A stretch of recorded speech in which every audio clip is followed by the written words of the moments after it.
Morgan Housel has met 6 billionaires in his life. None of them were as happy as his grandmother-in-law. She lived on Social Security alone, a small garden, the public library, technically below the poverty line. And by every measure he could find, she was the most content person he had ever encountered. That did not compute for him. It probably does not compute for you either. We spend our entire financial lives optimizing the wrong side of an equation we did not even know existed, an equation proven by Nobel laureates, one that explains precisely why every pay raise delivers exactly half the satisfaction you expected. I'm going to show you what that equation is, and more importantly, the 3 unconventional levers that shift it without touching your income. Most people only ever work on one side of it, the obvious side, more income, bigger account, better car. The other side, the one that moves faster silently without permission, nobody touches, nobody teaches. And that is where the real math lives. Daniel Kahneman spent decades studying this. His finding was blunt. The gap in well-being between someone earning $30,000 and $300,000 a year is 1/3 of what people assume it should be. 1/3. The left side of the equation stops working. The right side keeps growing. That is the happiness gap. And your brain is engineered, at a neurochemical level, to make it wider every single time you close it. Here is what is actually happening in your brain. Your brain does not want the car. It wants dopamine. The molecule that fires is not triggered by having something. It is triggered by the anticipation of getting something new. The car at $20,000 fires it. Then you have it, and the signal fades, so the goalpost moves. Then again, then again. No amount has ever been the last one. The signal requires novelty. Ownership produces nothing. This is the dopamine train, and it does not have a final destination. Will Smith had the #1 movie, #1 album, and #1 TV show simultaneously. He was also, by his own account, miserable. Rick Rubin described it precisely. The real depression only arrives once your dreams come true. You feel identical to how you felt before. And that is when the hopelessness sets in. That feeling of hopelessness is the happiness gap refusing to close. The dopamine train does not stop at your income bracket. Isabel earns $58,000 a year. She is disciplined. She contributes to her 401k. She budgets. And every time she crosses a financial milestone, there is a moment, 3 maybe 4 days, where things feel different. Then the horizon shifts. A newer phone, a better apartment, a vacation she saw on someone's feed. The gap reopens before she is fully absorbed closing it. Ryan earns $210,000. Same train, faster speed. The gaps are wider, the purchase is more expensive. The recovery time between wanting and having is shorter now, which means the cycle accelerates. He is not less disciplined than Isabel. He is running on the same neurochemistry, with more fuel to burn. Neither of them is broken. Their brains are operating exactly as designed. The problem is that no one told them about the other side of the equation. Here it is.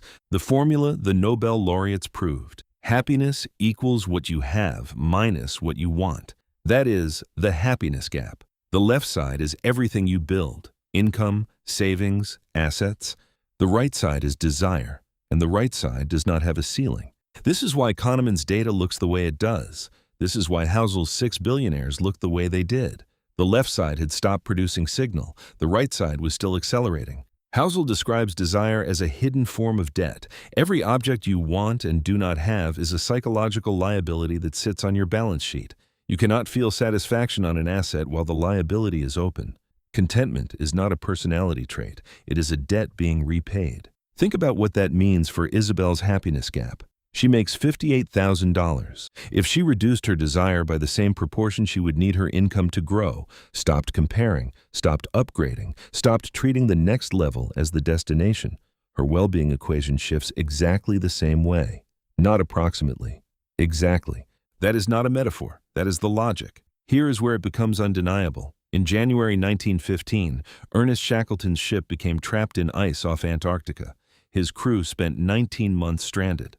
Temperatures at -10 degrees Celsius, an 800-mile open ocean crossing in a wooden lifeboat. When they finally reached the whaling station at South Georgia Island in August 1916, one of the men wrote about that first night. A warm bath, a hot meal, a bed. He called it one of the finest days we have ever had. Not the finest day, despite everything they had lost. The finest day because of the contrast.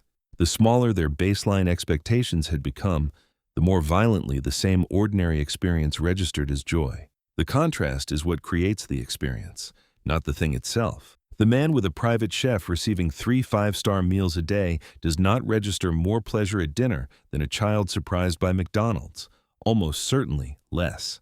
The dopamine train has already normalized the extraordinary. The child's happiness gap is enormous, and crossing it produces the full signal. Permanently closing the gap, having everything you want all at once indefinitely, does not produce permanent happiness. It eliminates the mechanism that creates happiness in the first place. And yet mainstream financial advice tells you to keep wanting more, to visualize the next level, to stay hungry. The happiest states in America are the Dakotas, Nebraska, Minnesota, the worst climates in the country. Housel flagged this pattern directly. Those populations have not optimized away their capacity for contrast. Every year, the dopamine train runs unchecked is a year the left side of your equation grows and the right side grows faster. The gap does not hold still, it compounds. So what do you actually do with this? 3 things, not complicated, harder than they sound. The first is to stop treating income as the primary variable.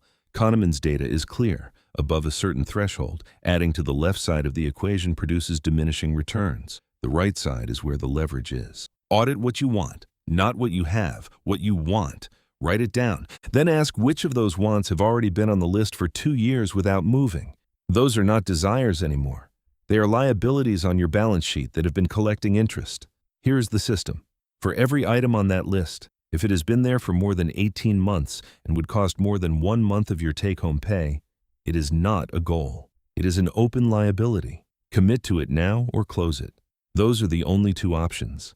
No item survives by staying on the list. The second is to reintroduce contrast deliberately. Isabel takes a week without streaming services.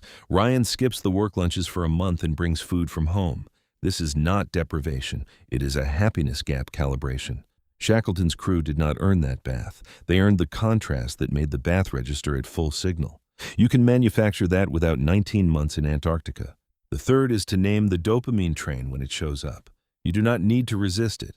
You need to recognize it. When the next level starts looking necessary, when the apartment feels too small 6 months after you celebrated moving in, that is the train.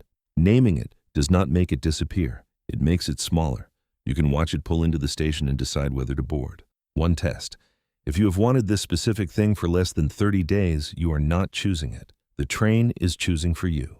Isabel gets this and stops upgrading her phone on a 2-year cycle. Her happiness does not drop. It steadies. The gap between what she has and what she wants stops widening by default. Ryan gets this and realizes the $300 a month car upgrade he was building toward was pure dopamine train logic. He puts the $3,600 a year somewhere else. The left side of his equation does not change, but the right side stops outrunning it. Come back to Housel's grandmother-in-law for a moment. She was not happy because she had so little. She was happy because she had figured out, either by wisdom or by necessity, how to stop widening the happiness gap.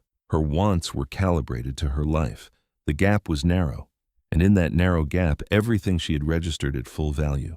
The billionaires Housel met had closed the material gaps completely and opened psychological ones that no asset could fill. That is the equation. Happiness equals what you have minus what you want. The left side has a ceiling. The right side does not. If you are a saver and you have spent years building the left side, that work is real. It compounds. It builds optionality. The insight is not to stop. It is to also work the right side, because the left side alone cannot win the equation. If you are a spender and you feel like you can never get ahead, the problem is not your income. It is that the right side of your equation is moving faster than the left. That is the dopamine train, not a character flaw. You are not broken. You are running on default neurochemistry, and default can be adjusted. The goal was never to want nothing. The goal is to want what you already have long enough to actually feel it. That is the only side of the equation you can fully control, and it was always the one that mattered most. If you want to go deeper on the psychology behind why so many people feel financially stuck no matter how much they earn, that video is right here.